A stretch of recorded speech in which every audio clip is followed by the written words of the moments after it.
గ్రహించలేకపోయాను. మిమ్మల్ని అనుమానించాను. నన్ను క్షమించండి. గురుదేవా, మన దేశం ఎప్పుడు అభివృద్ధి చెందుతుంది? భారతావనికి ఉజ్వల భవిష్యత్తు చేరువలోనే ఉంది. ప్రతి మనిషి సంతోషంగా ఉండటానికి ఏం చేయాలి? స్వధర్మ పరిపాలన. మొదటిది, మనిషి తన తనువుని మనసుని ఆరోగ్యంగా ఉంచుకోవాలి. రెండవది, తన కుటుంబ బాధ్యతలను సక్రమంగా నిర్వర్తించాలి. మూడవది, తన సాటి మనుషులకు ఉపకారిగా ఉండాలి. ఉపకారి కాకపోయినా అపకారి కాకూడదు.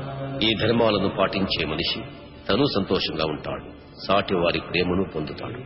బాబా, ఇంకా నీకేదైనా కోరిక ఉన్నదా? ఒక్కటే కోరిక గురుదేవా, మీ ముఖాన్ని చూడాలి.